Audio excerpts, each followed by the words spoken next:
Okay. You've seen this show. They went overrun by about 3 or 4 minutes. Guys, you see the title. If you don't understand why I said it, I'm going to explain it now because I think that it needs to be explained. If you never heard this phrase or this adage, I believe it's called an adage. Back around maybe, it's a pretty long time ago. Say in between, I believe. I could be wrong. This is what I was told when I was young. When I asked about this question from my mother. This phrase came out around the late 1930s, early 1940s, in between World War II and the Korean War, where literally they threw the kitchen sink at it. What does that mean? That means back during that time when they were short on metals and they need to make weapons, they need to make bullets, they need to make shells for howitzers and for cannons, they literally would take scrap and they would melt it down. They would take whatever was available to go to the war effort, and throwing the kitchen sink at it was one of those adages because literally they had to use whatever they could. Cast iron sinks were literally melted down and used for weapons because they didn't have any metal reserves to do it, because at the time the United States really just came out of the Depression. It really didn't have a strong economy. They did whatever they could to win the war. This is what's happened with Dynamite. They literally threw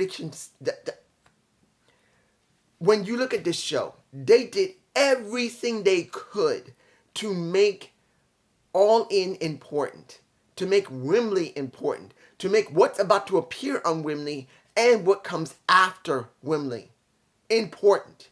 They tried doing a little bit of, I just repeated myself because they repeated themselves a couple of times during this show, doing everything they can to make Wembley important. They said they're going to do something important that's going to lead from Rampage to Wembley. And I don't even know what they're going to say about Collision. They didn't say anything about Collision. I think they're going to skip it unless they already pre-recorded it. Because look, if I'm right, everyone, including Cash Wheeler, which I will make a video on right after this. I'm not putting any images in this video. I am going to do this video, then I'm going to do my Gump Report of Cash Wheeler. I'll probably upload it tomorrow or Friday. But everyone by now has gone off to England because that's the only way they're going to get themselves set up. They probably left last week, easily.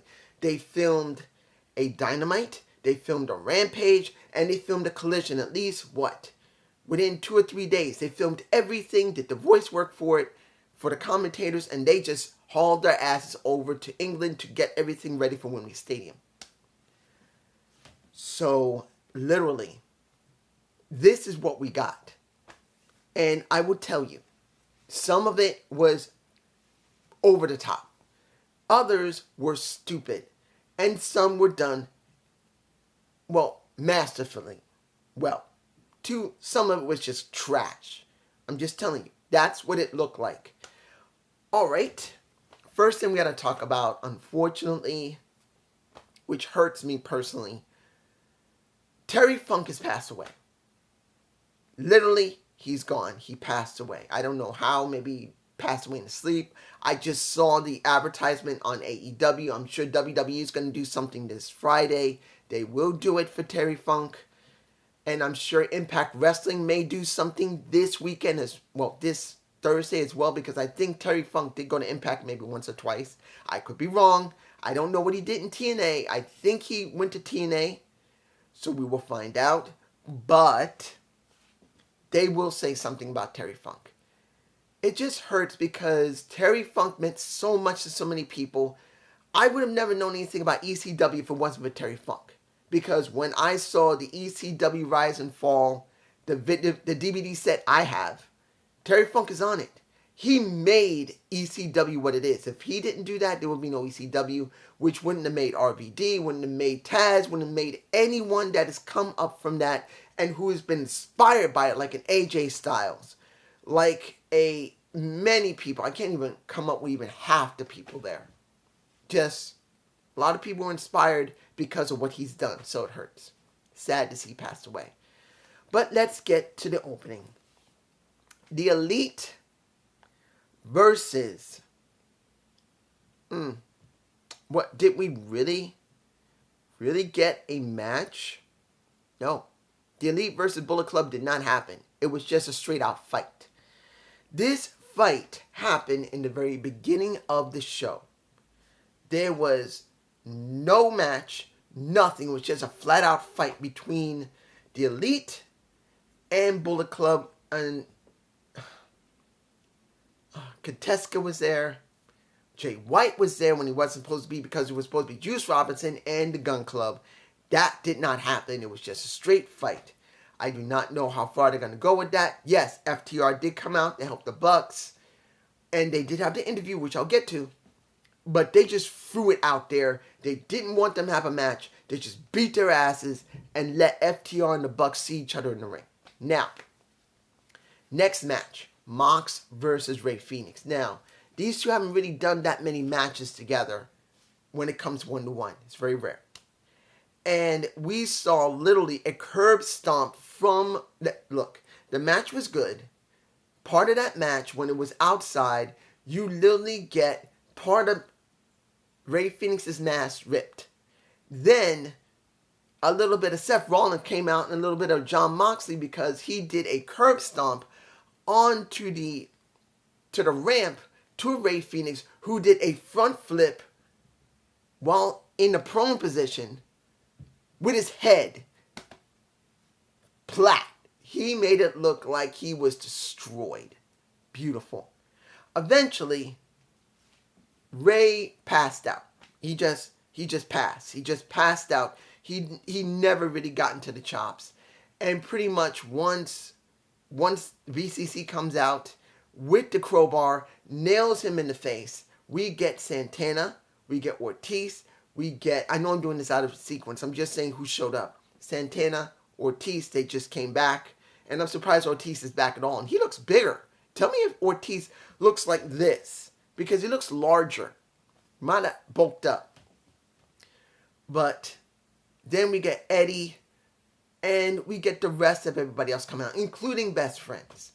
And then Rey's taken away in an ambulance. I have no idea how far they're going to go with this, but they're going to go somewhere with it. So this is going to be interesting. Next, we get the match that I'm going like, why? Why? This made no sense. Why? AR Fox and Strickland versus Darby Allin and Nick Wayne, where Nick's mom, who's a damn good looking woman for age, I think she's maybe in her late 30s, early 40s, gorgeous looking woman. But pretty much, we get this match. And I'm going like, why are we getting this match? I don't get it. And here's the kicker, guys. We get the match. Nick Wayne pins an AR Fox. Now, I'm not going to tell you the match was bad. It wasn't 100% bad. Nick Wayne started bleeding from the nose. He got nailed pretty hard in the face. So he was bleeding. They literally were going everywhere during this match. It was a tornado tag, so they can go wherever they want. And Nick did get nailed pretty good. He was bleeding pretty well from the nose. And he pins AR Fox, who's supposed to be in the coffin match, but is no longer in the coffin match, because once Nick pinned him, Swerve says simply, this is just very disappointing. You disappoint me, Fox. You disappoint me, Fox. This was your test and you failed it. I don't want nothing to do with you. There's no way I'm going to trust you again. Definitely not going to trust you with the coffin match. And Prince Nagi is told to fire him. He gets his ass kicked by a... Once I saw Brian Cage come out there, nail him, I'm going, what are we getting here? Does that mean Brian Cage is now going to be in the match? And what does this mean now when it comes to AR Fox and Darby Allin? And then Darby comes back in the ring after AR gets his ass nailed.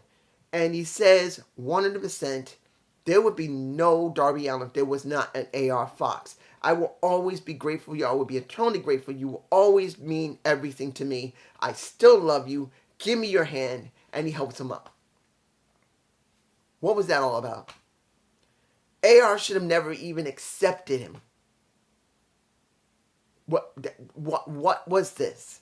What was the point of AR here instead of doing it at a pay-per-view.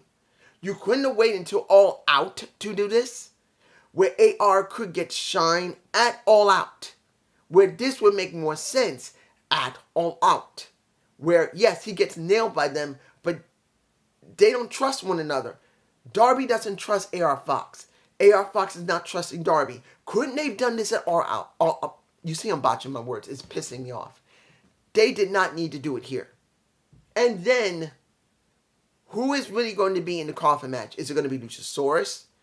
Or is it going to be Christian Cage? Which it seems like it's going to be Christian, but I do believe it's going to be Luchasaurus and Swerve Strickland. And then, I gotta say this. I will say, when it came to Christian, he was the most hated person in the arena because he said to Nick Wayne, "Oh, Nick, I've heard about you. You were interesting. I heard about your father, Buddy." What was it? Bobby Wayne, I believe. I forgot his name. Nick's dad. And he says clearly, I don't know anything about him. So that means he was never anything. But he also said, he's dead. And he says, "Don't worry, I'll mentor you because I'm the greatest TNT champion." I'm like, he's hated now. Good. That just shows how good of a heel he is. But, what is this? Who is it going to be in this match? Is it going to be Luchasaurus? Is it going to be Christian? I haven't checked. So my guess, it might be Luchasaurus. But the way he talked, it sounds like it's going to be Christian, which is going to be Luchasaurus. I'm just saying. Next. A match that really didn't matter. And it's like, this could have been saved for another day. This could have been saved for the next Dynamite. And that is Ruby Soho versus Sky Blue, which the match felt clunky. Look, I've seen Sky Blue wrestle. She wrestles well. I've seen Ruby Soho wrestle. They both wrestle well. I think easily Ruby Soho is a better wrestler than Sky Blue because she hasn't been in the business as long. But when you watch the match, tell me you didn't notice how slow they were working in the ring. Both these women can go in the ring. They both can. Particularly Sky Blue has gotten a lot better. And we know that Ruby Soho can wrestle damn well. But tell me they didn't wrestle slowly. And it wasn't that long of a match either. But what the fuck was that? It was like they were told to go out there and just kill time. That's what they were told. They were told to go out there and kill some time. So they felt like they were slowly wrestling.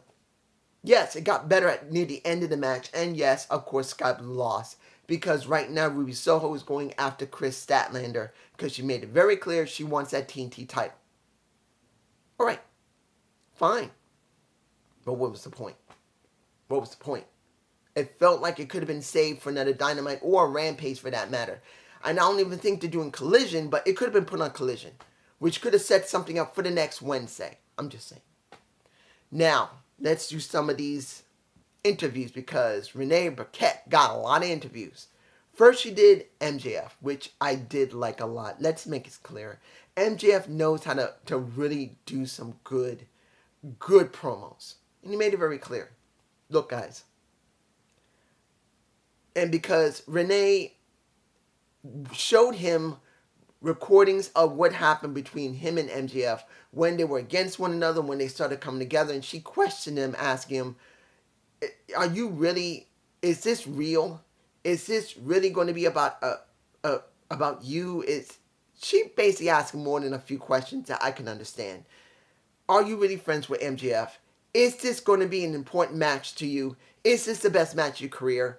And what's going to happen between you and pretty much Adam Cole afterwards? He made it very clear. I love Adam Cole. He's my friend. I know, flat out, it's hard to believe that I went from where I was before to now. And that's due to Adam being my first real friend. He made it feel so important that Adam is now his first real friend. You feel like you can believe it. That shows you how well he knows his craft for someone as young as him. He made it very clear. I I didn't trust anybody, but now I trust him. And we're brothers. I don't just see him as a best friend, I see him as a brother. And we fight. That's how brothers are. We fight. It happens. But in the end, we can hug it out later. That's where it goes. And then Adam Cole, which made things very interesting. Because when Adam did his one, and he said, when I came back, my confidence was at a low, all-time low, because I didn't even know how to feel. I really thought I was never going to be able to come back, but I did. And MJF gave me back. Maxwell gave it to me. Max did. And I thank him so much for it. And he's my friend. I love him. But then when the same recordings, similar to, well, not the same recording, but similar recordings that MJF got, Adam got, he became heavily defensive. He said, how can anyone not see that this is real? Why do you keep questioning me? Who the hell do you think you are? And that is exactly what I thought might happen. Because as it stands, we got MJF and Adam Cole flipping script. You got Adam Cole who's turning heel, while MJF is turning face. Now, doesn't mean they're both 100% either way. They just kind of like stop almost near the middle for both. Almost. They're not exactly 100% face or 50% face or 100% or 50% heel. Just not what it is. And that is how they set it up to make it look like MJF's about to whoop that ass and trick him. And like it was going to happen at maybe the buy-in or 0 hour. I'm sorry, 0 hour. So that's how it looks. Good. Now, was the Will Ospreay and Chris Jericho contract signing good?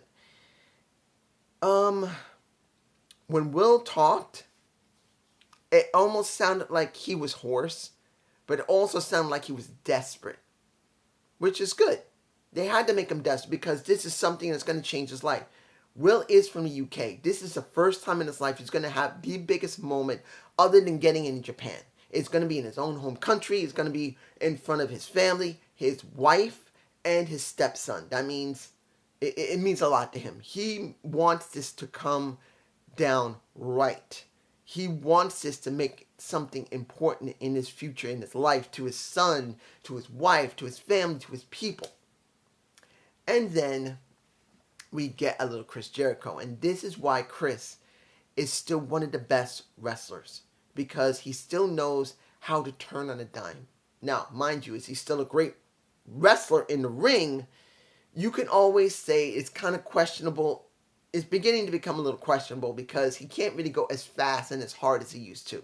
But he's still got great fundamentals. But he made it very clear to Will Ospreay. And I know I could talk about Don Callis bringing him in. Oh my God, Will Ospreay. I'm not doing that because we already know he's heavily over. He was booed to the point where they probably would have started throwing stuff in the ring. That's how heavily booed he was. He was booed more than anyone. I think not even Christian Cage got as much boos as Don Callis. But taken away from that, when you see a Chris Jericho, he made it very clear. I heard about you. I'm glad that it's going to be me going up against you because 5 years ago, I heard about you. I'm kind of repeating it.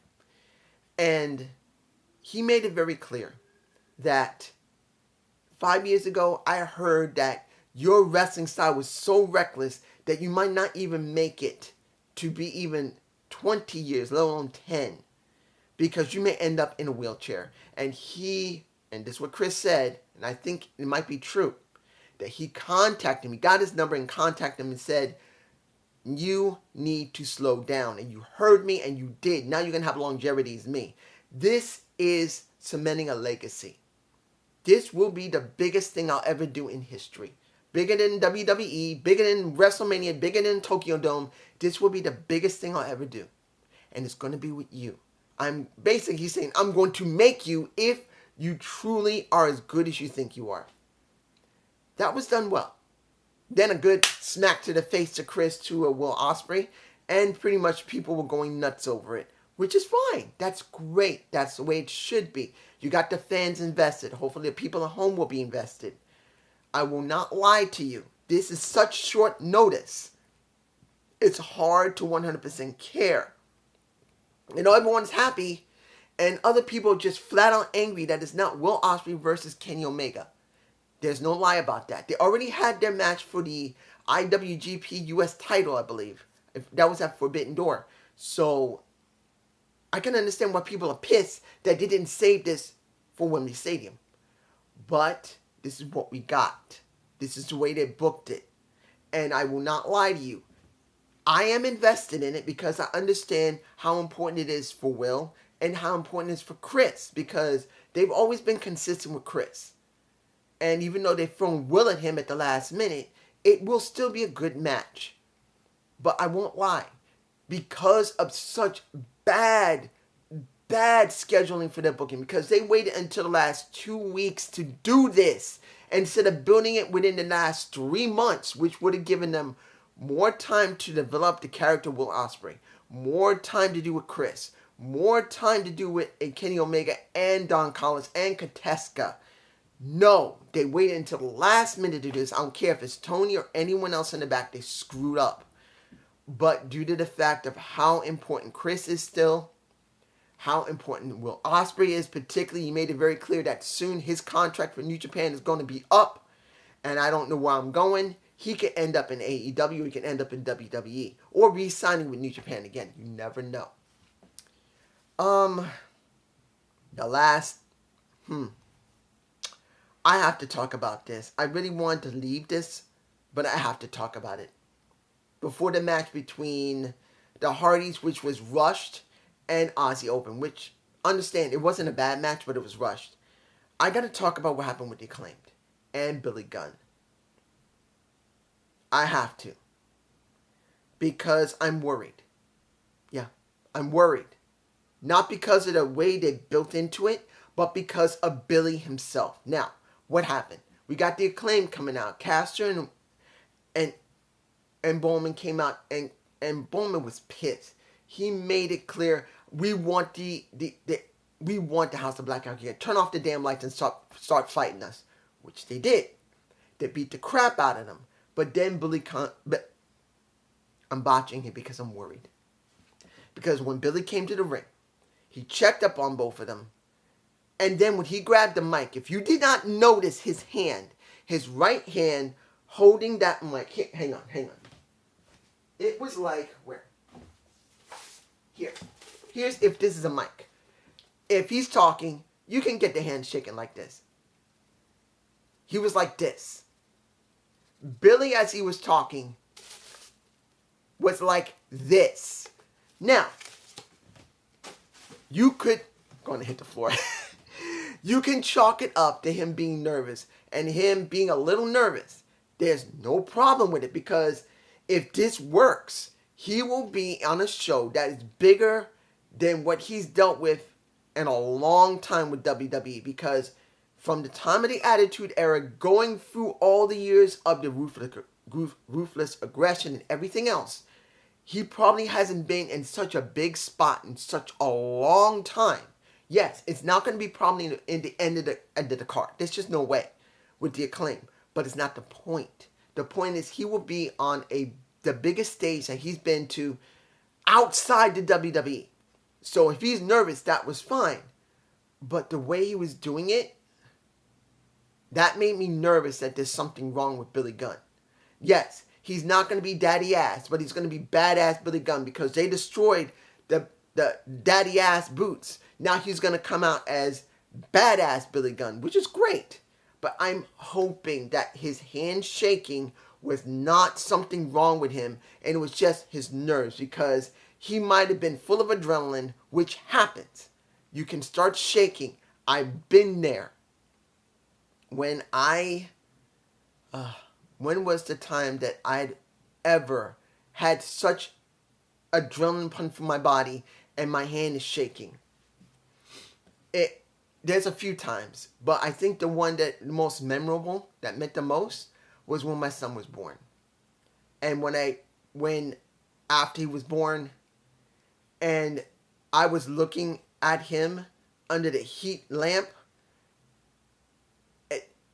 I remember my hand shaking. My hands were shaking. My hands were so cold. I could freeze a drink how cold they were. And my hands were shaking because I was so full of adrenaline because I just saw him born. I think that was the most memorable time I've ever had that type of adrenaline pumping through my body. So that could be with Billy. But you guys tell me below what you think. Unless there's a report that there's something wrong with Billy, that was just nerves. Final was after Ozzy Open dealt with the Hardys, which didn't last very long. It was literally a few minutes before 10. I think they had maybe 8 or 9 minutes of wrestling. Ozzy Open whooped their ass. Then they said 100% that there will be no double clothesline. There will be no kangaroo kick. We will stay ROH champions. And then we had the contenders come out. And we got a little skirmish. And at one point, the skirmish led to MJF catching an Adam Cole's leg in the air because he almost managed to nail one of them. I can't remember who. But literally, they're staring at each other. MJF grabs the title after they were staring at each other, lifts it over his head and Cole. He shoves Cole aside. And then Cole is like, and has his back to the Max, who is at the ring rope. And then Max pulls out the diamond ring. And he was ready to turn around and just deck him with it, but he changed his mind. He put it back in his pocket. And then he turned around and hugged him. And then they zoomed into Adam Cole's face when he saw him holding the title above his head. And that's how they left it, with them going to get cheers from the fans. The kitchen sink has been thrown in. They literally threw everything they could. I don't even, if I'm forgetting anything, I would not be surprised. They tried so hard to make this mean something before All In, to make you want to watch it. When you saw Will Ospreay and Chris Jericho, they made it so clear, repeating Will Ospreay about Wembley, how important it was. He was desperate to make this mean something. Next to it, really getting a great payout, it is his home country. He wants it special, and they were trying so hard to sell this. Now, question, have they? I'm going to be honest to you. This, I believe, was a recording. This wasn't live, of course. They had to, like I said earlier, they probably left last week for Wembley to give themselves enough time to set everything up, to get everything arranged, to know if the lighting worked, the camera worked, all the wrestlers could get some exercise in. They did not want to rush over there within 3 days to set everything. They can't. WWE doesn't do that. Neither does Impact Wrestling. Well, basically, they use whatever on at the area. Instead of using their own equipment, they used somebody else's and just put the drapes around it. But you know what I mean. When they do something like when they went to Down Under, Australia, I know they used a ring of somebody else. They did. Yeah, they took their own tarps and everything, but I guess they used their own ring from OPW and just put their own stuff there and used the cameraman from there. So I'm sure AEW's been there for days now. Many days getting everything set up. This was a make or break show. Is it a make? Most people will say they tried too hard and they broke it. Others are going to say, I am so hyped for this. This is going to be great. Don't worry, it's going to be perfect. But I got to agree with the Slick Daddy.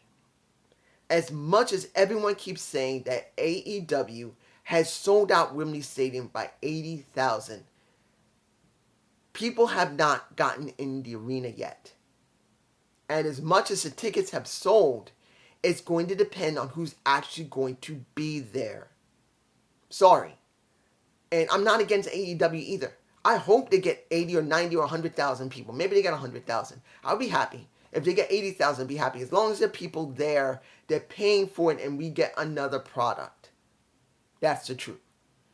But saying that they're going to have 80,000, 90, that it broke records, yes, they sold tickets, but it's going to count on who's actually going to attend. Because it's going to be attendance. That's more important just than the tickets, but this is just me. I hope it all work out. Peace.